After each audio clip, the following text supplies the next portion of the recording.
For full episodes as they air, listen to Rants Hollywood Talk on Stitcher, Apple Podcasts, and blogtalkradio.com/GrantsRants.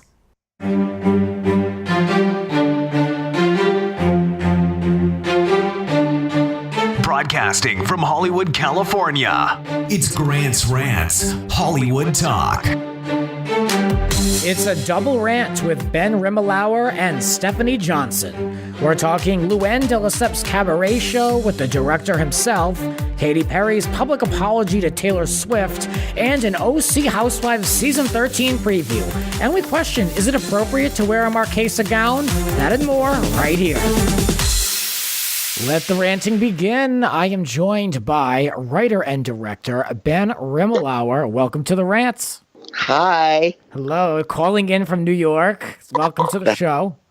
Thank you for having me. I appreciate it. It's a Sunday evening, and so we're going to just talk about the latest and greatest. Then we're going to get into a little bit more about Ben and the projects that he's working on. So let's get into it. Let's go. American Idol has been picked up for a second season. I've been watching on your projects that you watch American Idol and on ABC. How are you feeling about it? How do you feel about this pickup? I was seduced by Ada Vox. And oh, okay, yeah. Now my heart isn't in it. I'm like, they should go away again. Who wants this stupid show? Well, that's how I've been feeling about it. I've been bitching about this show from the very beginning when it was announced. So, and I'm not surprised looking at ABC, and I tweeted about this, just listed off a name of shows that, they greenlight and they keep on that are long done. And so, of course, American Idol, I'm not the least bit surprised that they would bother keeping this around. It must be worth it for them. I mean, it has to be, but the show has such negative energy around it. I feel like it's not taken seriously. How do you feel about it? Yeah, exactly like that. But I'm sure they're making money if they're renewing it. It's all bottom line. So, it's almost beside the point whether it's good or not. That's true. And there's no bigger advocate for alternative unscripted TV than me. But even this show, these music shows, this one in particular, I'm not here for it. And I still haven't seen a thing, except I've been making fun of the promos because they're trying to make, of course, the promos are trying to make it look like everybody's watching. Yeah. So I can't take that. Katy Perry, famously miscast, in my opinion, on the show. Yeah. In other news, she sent Taylor Swift a real olive branch on the opening night of her tour. What do you think? A stunt or what? I don't know. I don't give a shit about these little bitches. I've stopped caring about new pop singers, when Whitney died, or I don't know, maybe when Whitney had her last hit. Katy Perry, I like some of her songs. Taylor Swift, I really don't get the whole thing. So anything that they calculatedly do to each other in their manipulating the press, I'm just totally bored by. Are you Team Britney by any chance? Are you on Team Britney? No, I'm such an old crank. Even Britney is it's been so long now that I like some of her random old stuff. Not that random, the major A-sides, Oops, I Did It Again or whatever. Right. But when those songs came out, I was like, what the this is what happened to all the art of the 90s? What is this mass-produced shit?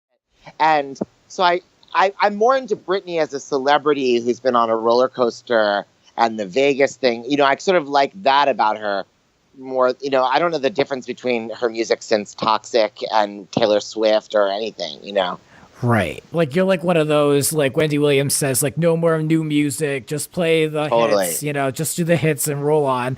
And I'm loyal to her. There are new people that come along that make me pay attention. I loved Amy Winehouse. I love Lady Gaga, Right. But, I know those are both more than 10 years old, but...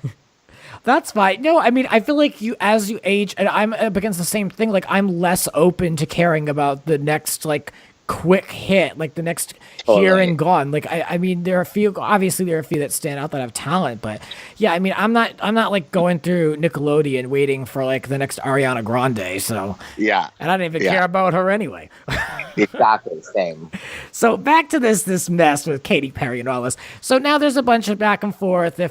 Taylor, if she shouldn't have put the video on Snapchat of the note and the olive branch that was sent. I mean, does Taylor really need to promote this tour? I mean, it's already got record numbers. Do you think this should have been private? Do you not even care? Like, I mean, like, who cares? But, like, I want to know your thoughts on this. This is supposed to be a big moment in pop culture, or at least we're being told. Well, why should it be private? I mean, it's, you know, they might, if they can, whether it's sincere or not, it certainly is, like, calculated to the extent that it's done in the public eye for attention, you know? Mm-hmm. Yeah, I mean, why start now, I guess, being private? Why start now? Yeah. Yeah, the letter was addressed to old friend. I mean, it just seems so set up. And I don't know what they even need to be bothered with squashing this feud. I love a good, healthy feud. So I don't know why everything needs to be so kumbaya. You know, just, you see each other. You're okay. I agree. You know, you're okay not being in each other's orbit. What does everything have to be so cool for? Totally. So, yeah, I mean, the one other olive branch. I guess there will be one feud going because there'll be no olive branch between Kim K and Taylor. Now, I don't talk about the Kardashians on this show. I go out of my way not to, but I like to know if there's something out there still brewing. So, yeah. Taylor talked about it on tour. Again, why is she doing this? She doesn't need any of this press. She's already selling out these shows. Yeah. Well, but you know, the thing is, though, I mean, it's not just about selling out the shows. It's, you know, part of the reason that their shows sell out so good is it's sort of like the difference between having enough money to pay this month's rent or paying your rent for the next 5 years. You know, yeah, the show is sold out and the stuff they do keeps their brand at a premium so they know next year's shows are going to sell out, you know? So it's like long-term planning with the feud. I think so. I think it really is. I mean, there's corporate interests and these things, you know, social media is not an accident. Yeah. Well, I mean, there are worse things to be in than a fight with the Kardashians. I mean, that'll give you years of relevancy, so. You know, I wish they would fight with me. I know. Yeah, I know. I mean, maybe I should start talking about them on the show. Maybe Chris will get involved. Yeah. Well, I think this thing, I wrote here in my notes, I said, best thing to happen to Taylor. Like, honestly, like you said, it buys her so much insurance. It allows people to take sides. The Katy Perry thing is OLD, and now it's done. So, you know, at least this gives her a leap into future feuds. But again, I've said this on the show before, the new music coming out of her, I never was a huge fan of hers, but to me, it's just cheap, and she's losing her luster, in my opinion. Yeah, I get that. Well, let's move along. After 20 engagements, I have to congratulate my former guest co-host on this show, Danielle Staub, for her nuptials. Congrats, girl. You did it. Did she get married? She did, yes. Oh, my God. Oh, my God. And it's going to be on the show. There's still rumors that she's a friend of, but apparently she's on every episode again. Like, I don't get it, but okay. Wow. Okay, that's exciting. Yeah, and then there's apparently a tiff. They keep using this word in quotes, a tiff between Danielle and Margaret the evening before the wedding or the day of the wedding. Oh, yeah. And, you know, there's always drama with Danielle. I wouldn't be surprised. Yeah. How do you feel about Danielle being on New Jersey and this whole friend of nonsense in this business? Well, I mean, I get the friend of thing. I mean, that's just a matter of negotiations between the artists, excuse me. What's the word? Not the talent. I mean, you know, whatever. There's two parties. You know, I mean, I think the friend of is just a matter of, you know, how they're working out the pay scale and the time and their commitment to having that person featured, you know? So, I mean, you know, that makes sense to me. I mean, obviously it's better to be a regular than to be a friend of, but, you know, I mean, obviously I'd rather be a friend of than not on the show at all. Right. And unless I don't want to be on the show, in which case it wouldn't be relevant. But I mean, you know, with Danielle, you know, she's so thirsty for it, you know. I mean, look, I get that. I mean, I'm not criticizing her for that, but I'm not judging her for that, but I am criticizing her for that because it takes down her status on the show, you know. Mm-hmm. And I don't know. I was very confused this whole last season. Like, Siggy was so off the rails bonkers. I didn't know I used to like Siggy. I didn't know what she was going through. And, like, I love Dolores, but I don't know why Dolores stood by Siggy through all of that. And I don't know. I thought it was kind of a dumpster fire this season. I mean, I wasn't bored, so that's good. Right. Well, that's well, the most positive thing to come out of it was that I think Well, they as opposed ordered to Beverly Hills this season, which was unwatchably boring. exactly, and that's the thing. They ordered too many of these episodes. I think they had 14 for New Jersey, and it was 14 well-paced shows, in my opinion. And now with Beverly Hills, it was 25 weeks of who's friends with who. Yeah. No, I hear you. I mean, Was it really 25? I think it was 23, but who's counting? And then now they're even doing, at the time of this show, they haven't aired it yet, but they're going to be doing a Secrets Revealed. Why? Well, what could possibly be left on the cutting room floor at this point? When I realized there was a third part of that reunion coming, I was just like, F- me. I know I never used to do this with Beverly Hills, but like I will scrub through and look at the time. I'll pull up like on the DVR, like how much longer is this? Like where are we going with this? Certain things didn't get to play out that I wanted to see play out. Like what? Between Camille and Erica, Andy was like, "Oh, we're gonna put a hold on that," and then she left. And so we never got that again. And then we had to hear about Vanderpump Dogs. So I'm like, come on. So that drove me crazy. And that was about the only thing left. And then, the way she wrapped everything up so quickly, Camille, in that hallway, that kind of like left any type of intrigue as to what could happen next out the window. So, right. Yeah, I don't know. I hate to grade them. I mean, not every show is going to be a stellar season, but this one is in a long list of tough seasons of Housewives, I'd say, in the last year to watch. Yeah, totally. Yeah. I mean, maybe we're spoiled, but that's how I feel. I don't think we're spoiled. Honestly, I think we're starved. I think our standards get lower and lower, and they just find a way to disappoint us still. I like the way you think. Because, I'm trying to keep it positive, but I like the way you think because that's really true. Truly honest. Mm-hmm. So let's talk a little bit more about you. I know one thing I really know about you is that you're famous for your one-man shows. I want to get into all of it. I want to hear about just your projects from Bad with Money and Patty Issues. You're just all over New York. Just give me like a little bit of like a highlight of like all that you do. Well, for many years, I was a director in theater and cabaret. And then I sort of paused that for a few years. Over the last few years, I've been writing and performing. I have 2 one-man shows, Patty Issues and Bad with Money. Patty Issues is a play on daddy issues. It's about how my obsession with Patti LuPone and later in my life, my relationship with Patti LuPone, how those things kind of gave me a perspective on my relationship with my father, which is really fucked up.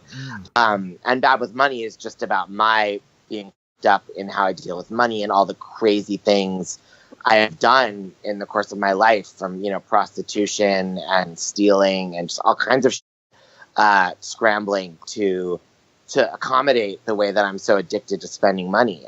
You've lived a full life. A full life. And so over the last few years, with those 2 shows, I started actually writing a lot of stuff for different magazines and TV recaps and stuff like that. And I also started acting because my whole adult life just been directing. And now I'm also directing again, too. I'm directing Countess LuAnn's Cabaret show. And I'm directing a show called Liza 79 at Joe's Pub in New York also. And so I'm sort of I'm doing it all at the moment, which is probably why I'm so tired. But it's a good year.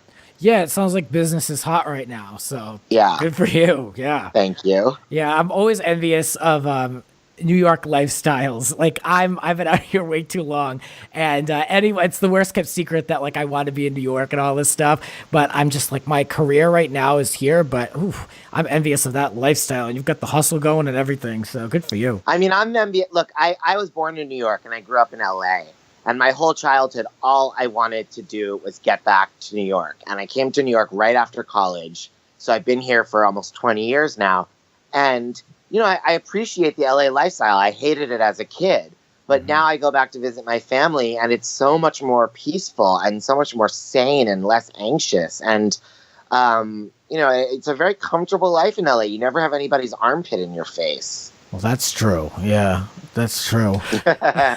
But yeah, no, I mean, you mentioned the show, Countess and Friends, Lesseps, hashtag Countess and Friends. Now, I connected with you as through Twitter as a recommendation through Shara Weiss, who's a friend of the show, and I connected the dots and was like, I wanted to have you on just to chat and shoot the show. But then I got tickets to the show, and I was like, wait, why don't we just do a show? Like, this is the perfect timing. It's kismet that we have you on. So I ran into the show last week. Just want to say hey, put a face to a name, and I'm glad we got this on the books. Me too. So tell me about this show and the origin of the show. We're going to see a little bit in the Real Housewives of New York coming up, but really for you, how did all of this come to be? Well, like I said, I've been directing Cabaret for years and years. Relative to the world of cabaret, I've been more successful as a cabaret director than as a theater director. So I'm, within the small world of cabaret, I'm kind of known, at least in our generation, of directors. And a friend of mine recommended me. Her father is friends with LuAnn and her ex-husband, the Count. And he knew that she was interested in at some point maybe doing something. And so he had connected us. This was like 5 years ago. And we didn't get to meet. We were supposed to all have drinks, and it didn't work out. And then LuAnn and I would just sort of email once in a while.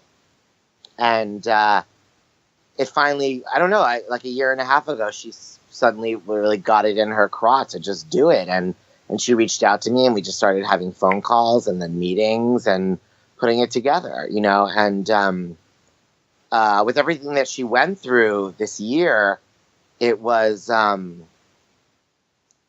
think with both things. I think when she got divorced, when she got married and divorced, this kind of went on hold for a second.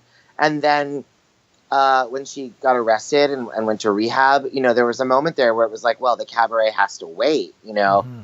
But I think what actually wound up happening was that she had the bravery and the vision to see this as something she could throw herself into that would pull her out of the feeling like a failure. I think she managed to find something she could have a triumph with coming out of all that darkness, and I think it's become a wonderful time for her, and it's been really exciting to be a part of it. I really admire her for just doing it and really putting her full self into it and making something out of it, like out of just the whole scenario. And there was so much buzz in that room. Granted, I haven't been to the New York show, so I've been to the LA show, which is a totally different crowd. I mean, these people were talking through half the whole show, which was driving me crazy. But there's such a buzz around her right now. I think it couldn't have been better timing for not only for like her public perception, but even for her. I think this is like her moment. This really, I feel that way too. Yeah. So I'm a fan of her on the show. I'm not shading her, but anyway, I enjoy her so much. With this question, I want to know what's it like to really like hang out with her and get to know her, like versus like how she's perceived in TV or on TV. I find her to be exactly the way I thought she'd be, the way she seemed to be on the show, and just like very hilarious and smart and kind of a diva in the good, enjoyable ways, and with a good sense of humor about herself, and just like a great gal. I mean, I've had the greatest time working with her. We've become really good friends. I got such a kick out of her, especially she would walk by our table in these different outfits, like every 20 minutes or so. Oh, yeah. And just like fully lit up, big smile. Like she was so into it. I have to say, like, it was great. The difference between the LA show, because I reviewed that on here a little bit, and the New York show, I know there are different personalities that floated in and out. Just want to touch upon a little bit of that.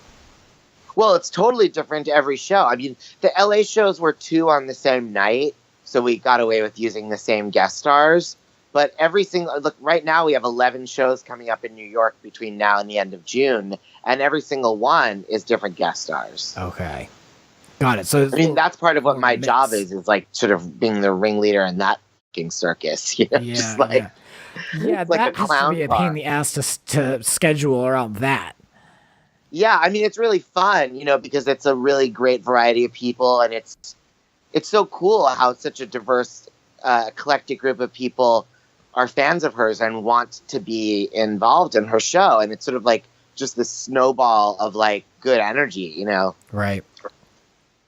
So you're going to be appearing on Real Housewives of New York this coming week. What was that like? What was that experience like? You know, it's funny, like, at first I was very self-conscious, being in front of the camera. And then I think I just kind of stopped noticing they were there, you know? Mm-hmm. Yeah, I mean, how scaled down is the crew? Like, what do you got, 2 cameras, 3 cameras, and sound? It depends. I mean, when it was like, you know, like the thing you're going to see this week when it's me and LuAnn alone having a meeting at a bar, whatever we were at, rooftop thingy, I think it was 3 cameras. It might have been 4. I mean, even when there's only 3 cameras, it seems like there's like at least like 10 or 11 people there or something. Right. You know, but then when it's more of them at once, it's even more cameras and more crew and more everybody. Right, I imagine so. Yeah, well, that's great. Well, take a look, folks, at this week's episode of Real Housewives of New York, where you can see Ben having the early conversations about this cabaret show with LuAnn herself. Who are your inspirations? Patti LuPone. I figure. What type of role has she played in your life before and after your relationship?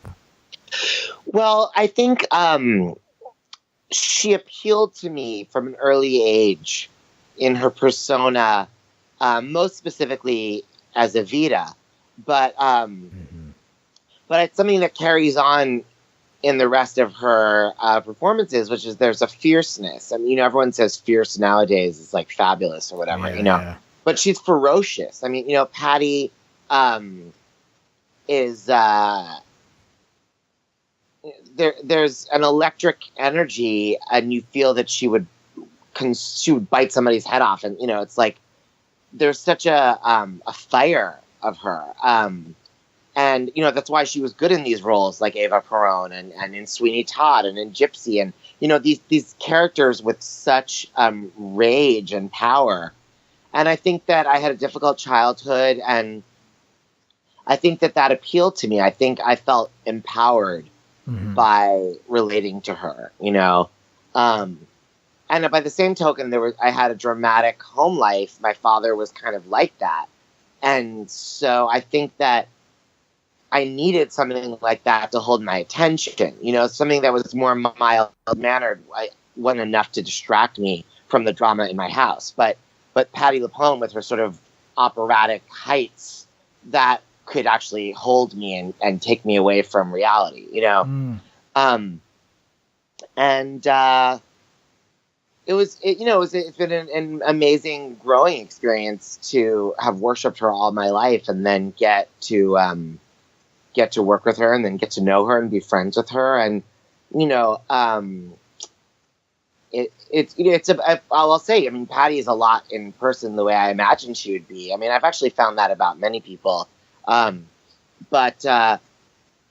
she's also a person. She's not, you know, Patty's more interested in talking about politics or restaurants or, you know, a show she saw than she is in talking about, like, you know, Evita or Sweeney Todd or Gypsy, you know. Or songs on her albums, you know, but I can't really let go of that. I mean, to me, she'll always be, you know, there's a Patti LuPone that's with me all day, every day. That's her voice, you know, and it doesn't matter if I'm listening to her or not. That's just like a thing in my head, you know. I was at a dinner party where we read a scene from Who's Afraid of Virginia Woolf around the table, and I was Martha. And everybody was like, oh, my God, it's like hearing Patti play Martha. And I was not doing Patti. I was just playing the part through my own eyes. But that comes out as Patti, you know. Oh, that's brilliant. I love that. You know, I got to say, I admire your career and all that you've created and produced over the years. But I see you're doing some ranting yourself over on the TV Party app, the Rima Lowdown. Tell us a little bit about this. It's this new app so fans can interact with each other. I downloaded it. I watched it. I watched all your stuff. I got it. Oh, thank you. So you know, it's for people. I mean, one aspect of it is people like me doing these kind of shows, you know. But the most of it, I think, is more like an interactive community of fans, and they can interact with each other. They can interact with people like me. I think the idea then is for there to be more actual like TV insiders and cast members and stuff on the, that they can have interactions with. And they approached me about doing this, and I was so thrilled because I've written a lot of recaps of different shows over the years, but I hadn't done anything video, or even, I'd been on people's podcasts as a guest, but I'd never had my own thing. And so I was excited to do it. And, it's fun to be off the cuff like that rather than writing a piece. Right. Yeah, I wrote some recaps. It's just, I prefer to just like go off the cuff like that. And even with the rants too, like it just works out better for me. We're talkers. There's like, I think there's like two different types of people, but we're talkers, and it just flows better. But I kind of miss doing a little bit of the recaps, but man, that's like no joke. Those recaps can take a lot longer than putting together a podcast. Just saying. Well, thank you for your time. Anything you want to promote? Where can people find you? What's good? Follow me on all the socials. Ben Rimalower everywhere. Perfect. Very good. Thank you for coming on and ranting with us. Thank you for having me. It's great to talk to you. My pleasure. Same here. So I thank you for coming on. And folks, hang out for a minute. We'll be back in a moment with Stephanie Johnson from Love at First Flight. My thanks to Ben Rimalower.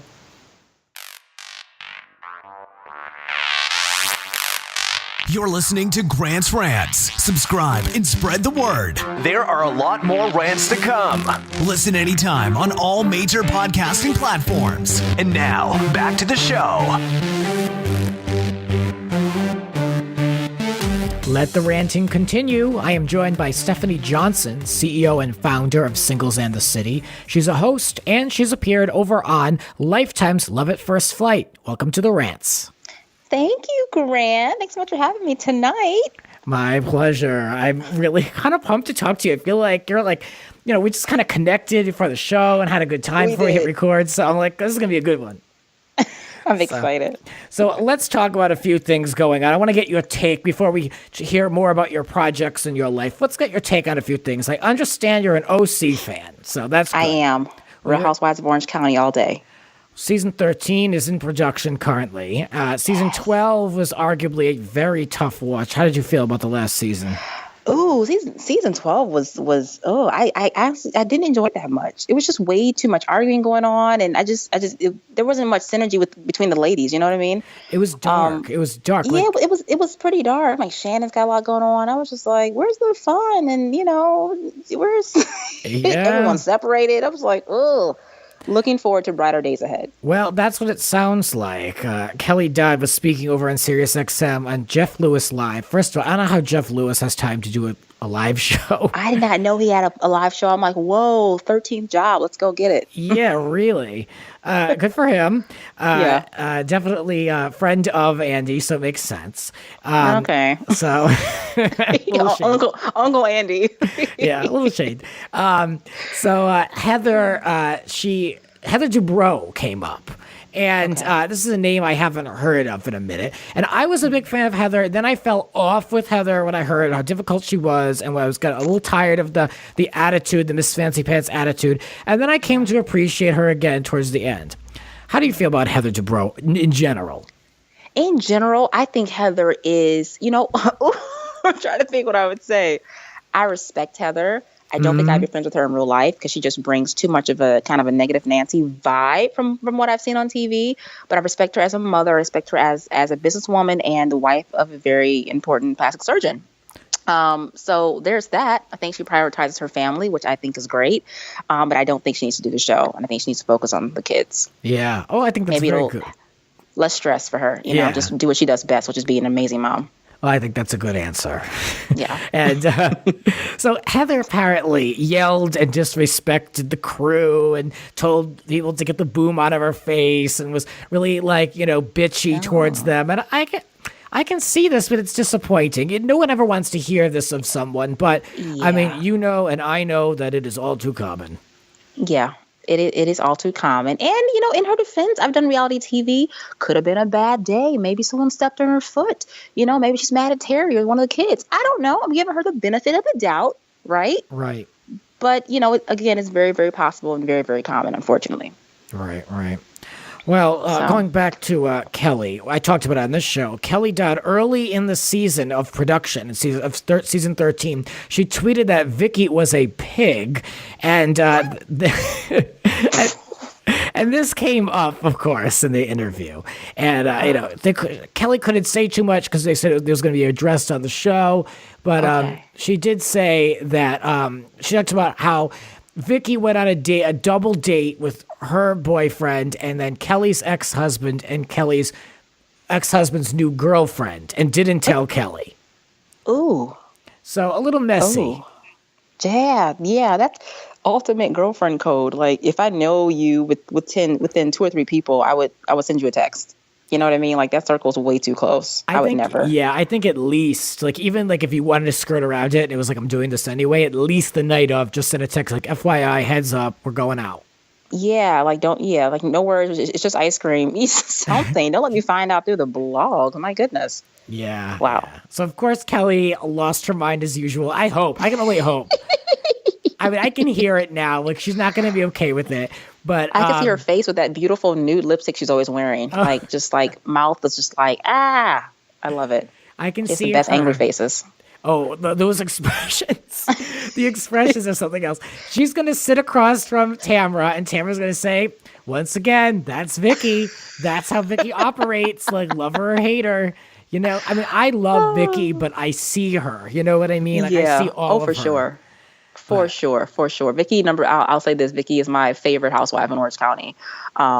She just is. I just love that she owns it most of the time. She's arrogantly who she is. She really doesn't care about anyone. I love that. I'm like, just be you, man. I've heard that's what reality is all about. I've heard she's difficult too, but you know what though? She's the original, and if anyone can be, I can understand it being her. Exactly. Day ones for sure. Yeah, day one. So Kelly says that season 13 is going to be, quote, full of comedy, unquote. And she says there's very little fighting and it's different from any other season. I'm wondering if this is Real Housewives taking a turn where it's like, how many more foreclosures, dramas, cheating, divorces, like how many more things can play out where you're going to pivot? And I'm wondering if this is like a test, like get the original show to test new waters. What do you think? I don't know if I'm gonna. I mean, geez. I guess we'll give it a try. We have no choice. But I like where this was going. I mean, that's why we watch reality TV. It's interesting. I like to see you guys yell over champagne. It's fun. What are we laughing about now? That's true. I don't mind like a little laughter here and there, but it does get silly. But this can't be Comedy Central now. Like, no, it can't be that much fun. That's true. No, being a Dallas girl, have you watched Real Housewives of Dallas? Unfortunately, yes. See, this is my number one. So tell me why it's unfortunate. It's just the most. I think the portrayal is just so over the top. Number one. Number two, just the ladies. I'm like, I've never met people like this in my entire life. Is this really my town? It's just so confusing and it's just completely over the top. And I think extremely boring. Honestly. Oh, really? See, season one was a tough the most watch. boring franchise. Oh, but I think season 2 was tough. Season 2, I enjoyed every minute. So I think I couldn't do season 2. Ooh, this is a good rant. This is like. I don't know. I think I saw about 2 or 3 episodes. I couldn't. I'm sorry. Oh, well, we're gonna have to agree to disagree on that one. But you know what? I respect it because that's your area. That's where you live. Like you know what I mean. I get it where you'd be like ooh, because a long time ago there was a show called Game of Crowns on Bravo, and it was filmed in neighborhoods that I lived near, and it was like literally like a walking distance neighborhood, and it was with groups of women that were representing the area that we lived in horribly. And so I rejected the show. And so I can understand where you're like, who are these women? This is not accurate. I understand. I'm just like, oh, wow. Okay. So, okay. I go there all the time. This is never. It's just. I guess it's weird. I live there, and I'm just like, okay, this is so super extra. So whatevs, Andy. Whatevs. The thing I'll say to Dallas that ties it back to OC is, for me, I always was entertained by Dallas. So if I could be entertained by OC again, I'm on board. So I'm hoping and praying that we're for something good. Crossing fingers as we speak. I'm with you on that. There's always hope for next year, next season. Yeah, that's true. It's like sports. It's true. Switching gears over to Scarlett Johansson, who wore a gown at the Met Ball. Harvey Weinstein's estranged wife, Georgina Chapman, she has that Marchesa dress. Marchesa, is that correct? Mm-hmm. The dress line. So Scarlett Johansson wore this gown from the line, and this is the first time that a Marchesa gown has been worn on a red carpet. So of course it's going to make a statement. The whole Harvey scandal, you can't hide from it. Exactly. I kind of felt bad. Georgina, she made a statement, and she was like, my life and my children's lives are basically, I'm paraphrasing, she's like, my life and my children's lives are basically question marks. Like, I don't know what is going to happen to us. So I really feel for this girl. Yeah, me too. And, wearing a gown, I don't think that anyone, especially even Georgina, should have to pay the price for her estranged husband's actions. Grant, I'm with you 100%. This had nothing to do with Harvey. The girl was a fashion designer before, What had to do with her, the wife? Yeah. Moving forward, that's nothing. No, she's got to make money and be out here and do her job. And she makes gowns and someone wants to wear it. They should wear it wherever they want. Give her a break. She's not the one on trial here. People would argue, though, that those gowns were enforced to be worn through Harvey by his stars in his movies to give his wife business. And because of that, they really made Marchesa a name in dresses and on red carpets. So, because of that implementation through Harvey. But at the same time, if she's a talented designer, let it go. Exactly. I mean, to be honest, how many people have done that in different areas of, one person, you force all your friends to, it's the same thing. So you can't put the two. If she was still married to him, that would be a different story. She was standing by him. That's a big no for me. But the fact that she's moved on with her life and she's proceeding divorce and this and that, let the girl live. I'm over it. The one thing I will tell her, if she wants to just get around all this, just keep doing what you're doing and just rebrand. Just get another name. That's the first thing I would do. They're doing that with the Weinstein Company. Why can't she do that with her own dress line or whatever she does? Yeah, name. That's a very good suggestion. Rebrand. Keep doing what you're doing. Keep at it. Well, Anna Wintour would agree with us. She was on Colbert, and she said that, she doesn't believe that she should be held accountable for her ex-husband's or soon-to-be ex-husband's behavior. And I think what more of an endorsement do you need? Yeah. She's suffered enough, unfortunately. Yeah, kids, so. I agree. On a side note, Nene wore a Marchesa dress to the Real Housewives of Atlanta reunion. The most recent one? Yeah. And I didn't know that was a Marchesa. Wendy Williams talked about this. And so this is how I know it's true, or at least I hope. Wendy, stop it. Yeah. I'm not a big fan of Nene, but I will listen to Wendy. But Nene apparently asked for a gown to wear to this reunion from Marchesa because that's her go-to. And they didn't want, this is all alleged, but they apparently did not want their brand mixed up with Housewives, which I can understand. Nene was venomous at that reunion. Oh my gosh. So she went out and bought one herself and wore it. Oh my God. No, I'm in my head. I saw the reunion. I'm trying to think about what she had on. That's insane. It was that big of, jeez. Yeah. This is my first time hearing of this. This is all alleged, so no one come after me. But what's not alleged is that she wore a red, lace type gown. It was a real true red. It was an attractive gown. I cannot remember right now. All I remember is Kenya Moore's bright yellow. That's all that I see in my head. Yeah. So I've got to go back and see that one. But wow, all that happened? That's insane. Yeah. Everything comes back to Housewives. Here we are talking about Scarlett Johansson. I was just about to say that. Yeah, it's kind of all back to I don't care what franchise. Some people just don't want it. It's just way too much going on constantly, which understood. But I love it. It's great TV. Yeah. No, it is. It is. So let's talk about working in TV, reality TV, or talking with you, let's talk about Love at First Flight. I want to hear about, the decision you made to just go for it and do it. Yeah. Well, casting reached out to me on Instagram, actually, quite some time ago. I applied literally on a whim of just like, it's season 1. The application was so elementary. I'm like, this isn't even a real show. It's probably a spam bot. And lo and behold, it was a real show. And I decided to go on it. So for love, to be honest, not so much thinking I was going to meet the love of my life, but I'm totally an open person as far as documenting new experiences. The show kind of goes hand in hand with my business, Singles in the City. And I'm like, this will be a wonderful documentary for me personally. And if in fact I magically fall for someone, that's even the icing on the cake. But I'm so for just looking to meet a really great person to be friends with. So the show was great. It's over now. I think we ran it for about 8 weeks. It was fantastic. And the guy and I were one of the quote unquote successful couples. We didn't get married, but we did decide to date off camera in real life. And that was quite some time ago. So we're not together anymore, but really good friends and business partners. So it worked out. I thought it was great. Mission accomplished. I think you made like a really like smart, sensible decision. You were both like, yeah, let's just keep rolling with this and see what happens.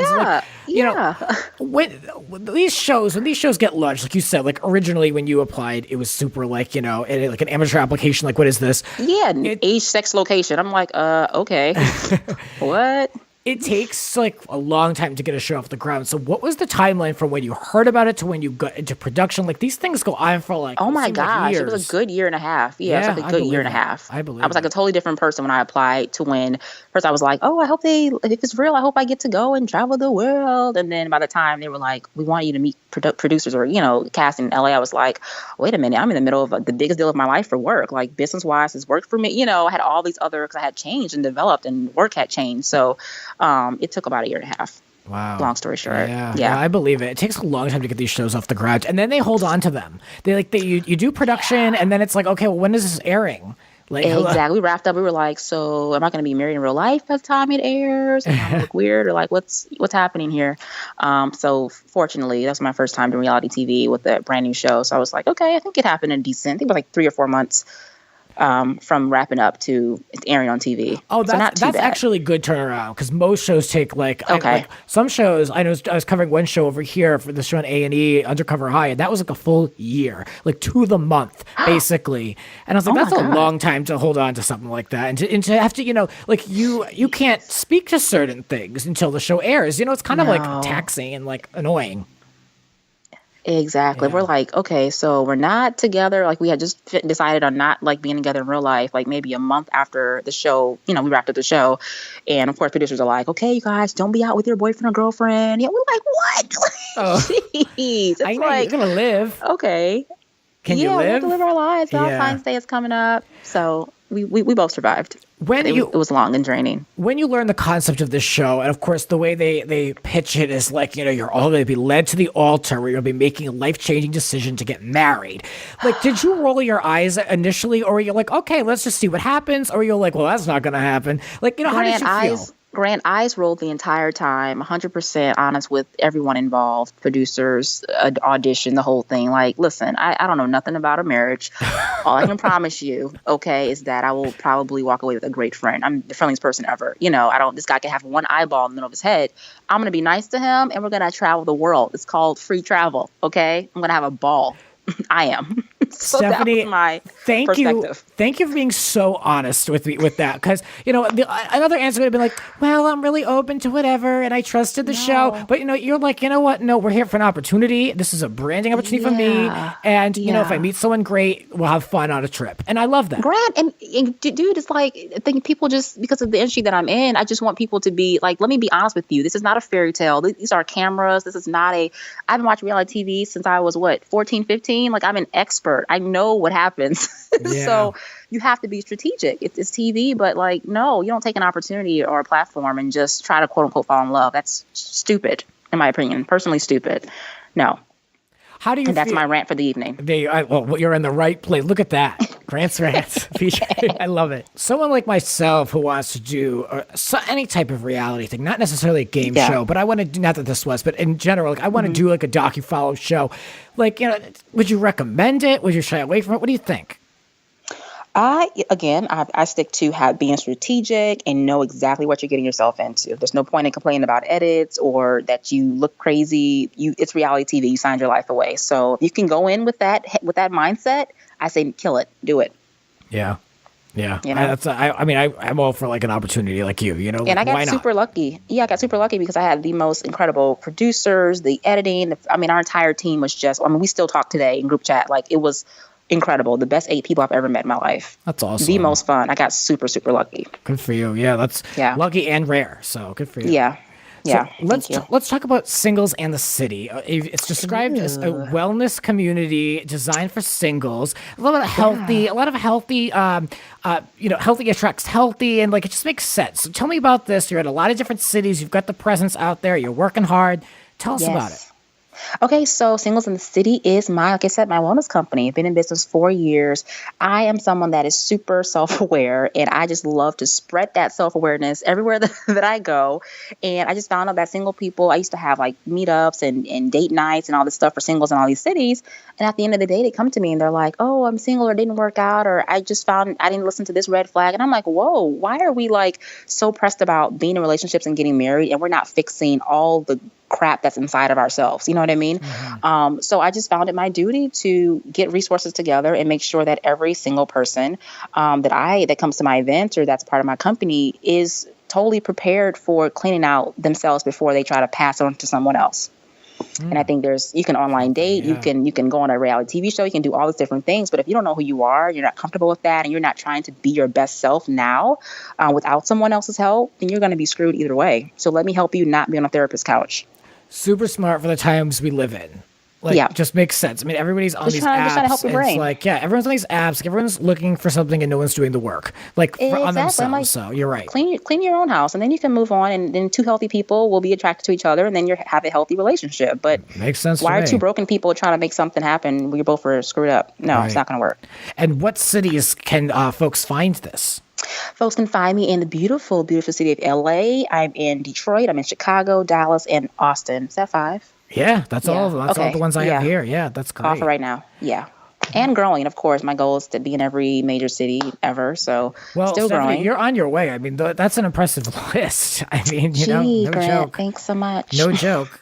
So, in the middle of all this, I read a lot about you, and I learned, that you really are a self-made woman. But at one point in 2015, you had to rebuild, and you seem to have lost a lot. So, how do you maintain a business and then rebuild your life? Like, I admire you. I do. Yeah. Thank you, Grant. Thank you. So, I mean, I lost my job, my corporate job, and had to kind of float off Singles in the City when it was just a tiny baby. And I had to take it for the team. That's what I call it. I had to eat the cake. I didn't try to get out of it easy. I didn't try to get a loan. I just continued to work. I didn't borrow money. I slept on couches. I walked to some events. I lifted. I did what I had to do to continue building, even though it was uncomfortable. And I think that's where people kind of get off track and make their dry season or their season of like loss longer than what it should be, because you're not taking the chunks as it comes. Life's not going to be easy. Everything's not always going to be handed to you. And you got to just learn that dark days will come. Like, what are you going to do? Get deeper into the darkness, or just know at the end of the light there's a tunnel, but you got to keep walking towards the tunnel. Yeah. So that's what I did. And literally, I think a year after that, the show reached out, and then it happened. And even before the show, went on and whatnot, doors just began to open and cities began to open and people were finding me. And I just kept walking until my life was better than it was before. And it's literally been 2 years. It really is like the darkest before the dawn. You know what I mean? Exactly. That's exactly what my life was. And I'm like, is there anything worse than this? I've been in positions like that. And right now, I wouldn't say I'm in a dark place at the moment, but my mantra, probably I'd say the last month or so has just been keep going.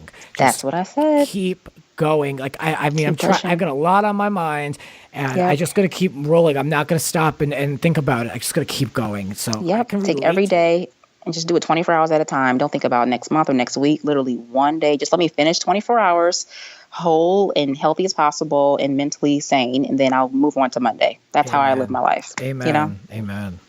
So in the middle of all this, there's now a YouTube channel, Behind the Scenes with Also Stephanie. Oh my God. What's going on over there? There's that. So back in the day, I'm 31. Back in the day, I went to Michigan State University. I was big with production, and I was in everyone's commercials and thought I wanted to be a broadcast journalist. Did all this stuff on TV and whatnot, small TV. And when I did the show, I messed around, Grant, and got bit by the production bug. Mm-hmm. Okay, so now I can't get enough of the camera. So I'm finding myself, I got a team together, and I love to eat. My family's from Suriname, South America.